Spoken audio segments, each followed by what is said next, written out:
Friends అందరికీ నమస్కారం. Welcome to my channel. ఈ వీడియోలో స్టైల్స్ ఆఫ్ పేరెంటింగ్ అనే అంశం గురించి తెలుసుకునే ప్రయత్నం చేద్దాం. అంటే పిల్లల్ని పెంచే విధానాలు ఎన్ని రకాలుగా వర్గీకరించబడ్డాయి, వాటిలో ఉన్నటువంటి మంచి చెడులు ఏమిటి అనే అంశాల్లోకి వెళ్లే ముందు అసలు పిల్లలు తల్లిదండ్రుల యొక్క ప్రతిరూపాలుగా, కళల రూపాలుగా ఎందుకు ఉద్భవిస్తారు, వాళ్ళలో ఉండేటువంటి స్వరూప స్వభావాలు ఏ విధంగా ఉన్నాయి అనేటువంటి అంశాల జోలికి వెళ్లే ముందు తల్లిదండ్రుల యొక్క కోరికలకు, ఆశలకు, ఆశయాలకు, లక్ష్యాలకు భిన్నంగానే పిల్లలు పెరుగుతున్నారు అని వాళ్ళు గ్రహించిన రోజున ఆ తల్లిదండ్రులు పడేటటువంటి మనోవేదనకు అంతుండదు. సహజంగానే పిల్లల్ని కని పెంచే దశలో పిల్లలు పెరుగుతున్న క్రమంలో వాళ్ళ యొక్క బాగోగుల్ని చూడవలసిన బాధ్యత ప్రప్రథమంగా తల్లిది, తర్వాత తండ్రిది. పిల్లలు ఏదన్నా పెడు దూరంలో వెళితే ముందుగా బాధపడేది, ప్రభావితం అయ్యేది కుటుంబం మొత్తం పక్కన పెట్టిన ముందు తల్లిదండ్రులకే ఎక్కువగా తీవ్రమైన నష్టం కలుగుతుంది. వాళ్ళు పడే ఆవేదన అనేది మనం మాటల్లో చెప్పలేం. కనుక తమ పిల్లలు ఎప్పుడు కూడా తమ కంటే మంచి మెరుగైన స్థితిలో ఉండాలి అని అనుకోవడం అత్యాశయం కాదు. అందుకు అనుగుణంగా పిల్లలకు కావాల్సినటువంటి వస్తువులు, సదుపాయాలు, ఇతరతర సౌకర్యాలను కూడా కలుగు చేస్తూ ఉంటారు. అది ప్రకృతి సహజం. పిల్లల్ని కరణంతోనే అయిపోదు కదా. పిల్లల్ని పెంచడం కూడా ఒక బాధ్యత. కష్టంతో కాకుండా ఇష్టంగా పెంచే పిల్లల్ని చాలా సంఘానికి మంచి ఆస్తులుగా వాళ్ళు పెరుగుతారనేది చెప్పవచ్చు. ఎందుకంటే సమాజ శ్రేయస్సు వాడు దృష్టిలో పెట్టుకుని కుటుంబాలు మంచిగా ఉంటే సమాజం కూడా అభివృద్ధి చెందుతుంది, పురోభివృద్ధి సాగిస్తుంది. కనుక సమాజానికి మనం మంచి పౌరులను అందించాలంటే అది బాల్యంలోనే అక్కడ విత్తనం అనేది పడాలి. బాల్యం నుంచే పిల్లల్లో మంచి లక్షణాలు, సమగ్రత, దేశభక్తి, మంచి అలవాట్లు, మంచి నడవడిక, మంచి మాట తీరు, ఇటువంటి విషయాల్లో తల్లిదండ్రులు తొలి గురువులుగా ఉండి పిల్లల్ని పెంచుతారు. వాళ్ళు ప్రేమ, వాత్సల్యాలు, మమకారాలే కాకుండా పిల్లలకి ఇవన్నీ కూడా లక్షణాలు చిన్నప్పటి నుంచి నేర్పి వాళ్ళని పెద్దవాళ్ళుగా తయారు చేయడంలో తమ వంతు పాత్రను సమర్థవంతంగా పోషిస్తారు. ఇది అన్ని చోట్ల జరిగేదే. ఒక తల్లిదండ్రులకు నలుగురు పిల్లలు ఉంటే నలుగురు 4 రకాలుగా పెరుగుతారు. ఒకే రకమైన వాతావరణం పెరిగినా కూడా వాళ్ళకు ఉన్నటువంటి అవలక్షణాలు కొన్నిసార్లు పెద్దవాళ్ళని ఇబ్బంది పెడుతూ ఉంటాయి. ఒక చేతికి ఉన్నటువంటి 5 వేళ్ళు ఒక రకంగా లేనట్లే పిల్లలు కూడా రకరకాలైనటువంటి భావోద్వేగాలకు లేదా రకరకాలైనటువంటి ఇతర శక్తులకు వాళ్ళు లోనైనప్పుడు, ఆ ప్రభావం వాళ్ళ మీద పడినప్పుడు పిల్లలు పెడదో పడుతున్నారు అనేటువంటి తల్లిదండ్రులు గమనించినప్పుడు వాళ్ళు పడేటువంటి ఆవేదన కానీ, వాళ్ళ పిల్లల మీద పెంచుకున్న మమకారానికి లేదా వాత్సల్యానికి లేదా పెట్టుకున్నటువంటి విశ్వాసం, నమ్మకం ఎప్పుడైతే కుదేలైపోతున్నాయని గ్రహిస్తారో వాళ్ళ బాధ వర్ణనాతీతం. కనుక పిల్లలు పెంచడం అనేది ఒక కళ అంటారు మనస్తత్వ శాస్త్రవేత్తలు. ప్రతి జీవి కూడా తల్లిదండ్రుల సంరక్షణలోనే పెరుగుతుంది. ఉదాహరణకు మనుషులే కాదు, జంతువులు, పక్షులు కూడా తమ పేరెంట్స్ యొక్క సంరక్షణలోనే కొంతకాలం వరకు పెరగడం సహజం. అయితే మనుషులు వచ్చేవరకు కొంచెం విభిన్న ధోరణి ఉంటుంది. తమ పిల్లలు ఎప్పుడు కూడా తమ ఆలనాపాలలో ఉండాలని లేదా తమ అదుపాజ్యంలో ఉండాలని తల్లిదండ్రులు అనుకుంటారు. ఇది మానవ నైజం. రెక్కలొచ్చిన పక్షులు ఎటెటో ఎగిరిపోతూ ఉంటాయి. వాటి మీద పక్షులకు నియంత్రణ అనేది ఉండదు. జంతువులు కూడా అంతే దాదాపు. కానీ మనుషుల విషయానికి వచ్చేసరికి మనుషులు ఎప్పుడు కూడా తమ పిల్లలు తమ అధీనంలో ఉండాలి, తమ అదుపాజ్యంలో ఉండాలి, లేదా తమ కళ్ళెదుటే ఉండాలి అని ఎక్కువ ఆశ పెట్టుకుంటారు. ఒక్కోసారి ఆశలు తీరకపోతే నిరాశకు గురవుతారు. కనుక ఇటువంటి విషయంలో ఎటువంటి జాగ్రత్తలు తీసుకుంటే మంచిది అనేటువంటిది మనస్తత్వ శాస్త్రవేత్తలు కొన్ని సూచనలు చేయడం జరిగింది.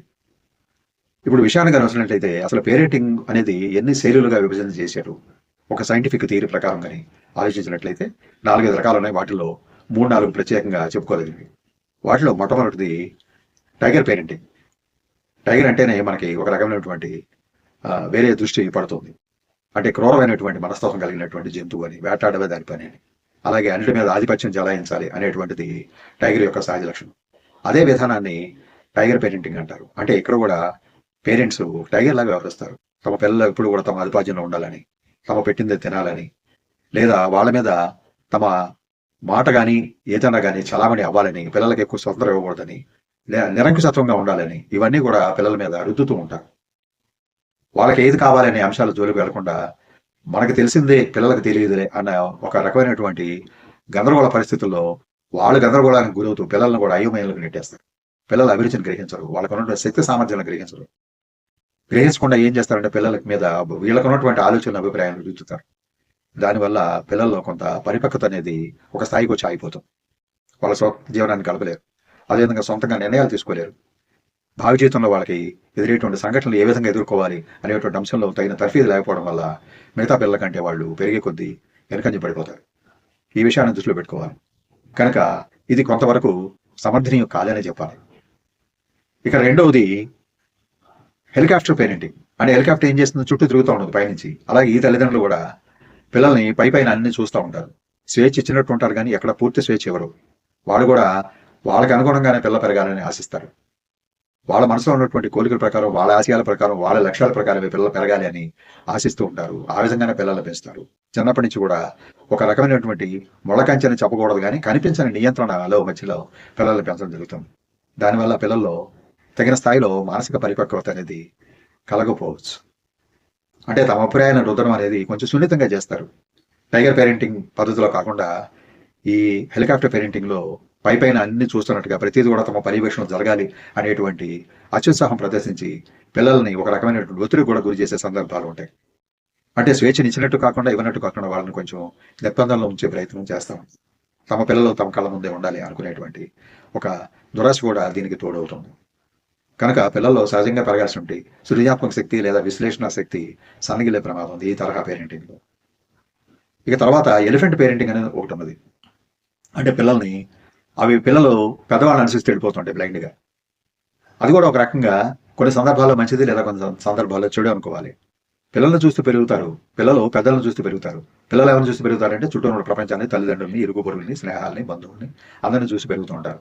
రకరకాలైనటువంటి ప్రభావాలు కూడా వాళ్ళు లోనై పెరుగుతూ ఉంటారు. అటువంటి స్థితిలో తల్లిదండ్రులను చూస్తూ కేవలం వాళ్ళని ఫాలో అవుతూ వెళ్ళడం కూడా ఒక రకంగా మంచిది కాదని చెప్పాలి. దానివల్ల వాళ్ళకి స్వయం నిర్ణయాధికారం అనేది ఉండదు. అలాగే ఏదైనా సమస్య వచ్చినప్పుడు వాళ్ళు నిర్ణయం తీసుకునే పరిస్థితులు ఉండి తల్లిదండ్రుల మీద ఆధారపడతారు. కనుక ఇది ఎలిఫెంట్ పేరెంటింగ్ కూడా అంతగా సమర్థనీయం కాదని మనస్తత్వ శాస్త్రవేత్తలు చెప్పడం జరిగింది. Last but not least dolphin parenting. ఈ డాల్ఫిన్ పేరెంటింగ్ అనేది ఎలా ఉంటుందంటే పిల్లలతో చాలా స్మూత్గా వ్యవహరిస్తారు పెద్దవాళ్ళు. పిల్లల యొక్క మంచి చెడులను తెలుసుకుంటూ ఉంటారు. పిల్లల్లో ఎటువంటి అభిరుచులు ఉన్నాయో, వాళ్ళ యొక్క ఆసక్తులు ఏమిటనేది గమనిస్తూ ఉంటారు. పిల్లలకి ఏది ఇంట్రెస్టో ఆ దిశగా వాళ్ళని ప్రోత్సహిస్తూ ఉంటారు. అలాగే పిల్లల మీద తమ అభిప్రాయాలు బలవంతంగా రుద్దరు. పిల్లల అభిప్రాయాలు గౌరవిస్తారు. వయసులో తమకంటే చిన్నవాళ్ళైనా కూడా వాళ్ళు కూడా తమలాంటి జీవులే అనేటువంటి ఒక గౌరవ మర్యాదల్ని ఇచ్చిపుచ్చుకోవడంలో ఈ డాల్ఫిన్ పేరెంటింగ్ అనేది చాలా ముందు చూపుగా వ్యవహరిస్తుంది. ఇటువంటి పేరెంటింగ్లో పెరిగిన పిల్లలు క్రమశిక్షణాయుతం, ఒక నిబద్ధత కలిగినటువంటి పౌరులుగా భవిష్యత్తులో ఎదగలుగుతారు. భవిష్యత్తులో ఎప్పుడైతే ఈ మంచి పౌరులుగా ఎదగలుగుతారో మంచి సమాజ నిర్మాణం కూడా వారు తోడ్పడతారు.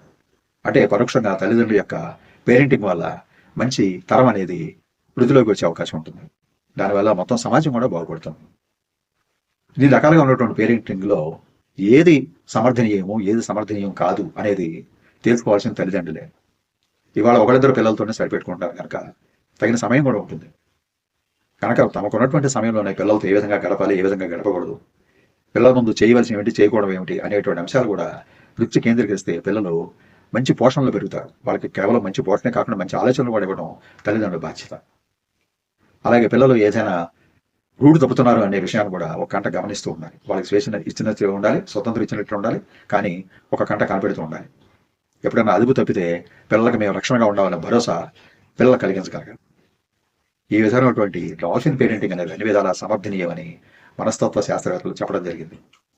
అంటే వీళ్ళు చాలా సున్నితంగా పిల్లలతో వ్యవహరిస్తారు. వాళ్ళని దగ్గర నుండి వాళ్ళ జీవితాలని ప్రభావితం చేయనటువంటి మంచి లక్షణాలు కూడా తల్లిదండ్రులు కలిగి ఉండడం కూడా అవసరం. ఎందుకంటే తల్లిదండ్రుల యొక్క ప్రభావం అనేది పిల్లల మీద ఎక్కువగా ఉంటుంది. కనుక ఆ విషయంలో కూడా తల్లిదండ్రులు చాలా జాగ్రత్తలు తీసుకుంటారు. కనుక అటువంటి పిల్లల్ని మనం సమాజానికి అందించడానికి ఎప్పుడు కూడా ముందు ఉండాలి. అదేవిధంగా తల్లిదండ్రులు పిల్లలతో ఏ విధంగా గడపాలి అనే విషయాన్ని గమనించినట్లయితే ఇటీవల మనస్తత్వ శాస్త్రవేత్తలు ఒక సూత్రం కనిపెట్టారు. ఒక ప్రిన్సిపల్ ఏంటంటే 7-7-7. అంటే ఉదయం నిద్రలేసినప్పుడు పిల్లలతో 7 నిమిషాల సేపు మాట్లాడాలి మనసు విప్పి. అలాగే స్కూల్ నుంచి లేదా కాలేజ్ నుంచి వచ్చాక మరో 7 నిమిషాలు వాళ్ళతో గడపాలి. అదేవిధంగా బిఫోర్ బెడ్, అంటే పిల్లలు పడుకునే ముందు లేదా మనం పడుకునే ముందు పిల్లలతో 7 నిమిషాలు మనసు విప్పి మాట్లాడాలి. ఆ రోజులో వాళ్ళు చేసినటువంటి మంచి మంచి పనులు ఏమైనా ఉన్నాయా, లేదు వాళ్ళ జీవితంలో ఏమైనా ఎదురైనటువంటి బ్యాడ్ సంఘటనలు ఏమైనా ఉన్నాయా, వాటిని ఏ విధంగా వాళ్ళు కోపప్ చేయగలిగారు అనేటువంటి అంశాల మీద మనం ఆసక్తి ప్రదర్శిస్తే పిల్లలకు పేరెంట్స్కు మధ్య మంచి రిలేషన్ అండ్ బాండింగ్ అనేది కలకాలం ఉంటుంది. పిల్లలు మనసు విప్పి తనకు ఉన్నటువంటి అభిప్రాయాలను తల్లిదండ్రుల దగ్గర చెప్పగలుగుతారు. కనుక ఎటువంటి దాపరకం అనేది కూడా ఉండదు. ఎందుకంటే ఇప్పుడు పెరుగుతున్న వాతావరణం అలా ఉన్నది. అనేక రకాలైన కలుషితాలు మన చుట్టూ చేరి ప్రభావితం చేస్తున్నాయి. కనుక ఇటువంటి సమయంలో పిల్లల్ని పెంచడం అనేది సామాన్య విషయం కాదు. కనుక ఈ డాల్ఫిన్ పేరెంటింగ్ పద్ధతిని కానీ ఫాలో అయినట్లయితే మంచి సమాజం తయారవుతుంది. మన పిల్లలు ఎప్పుడైతే పెరుగుతారో వాళ్ళు రేపటి తరం కాబోయే పౌరులు కనుక వాళ్ళతో నిండిన ప్రపంచాన్ని మనం చూడగలుగుతాం.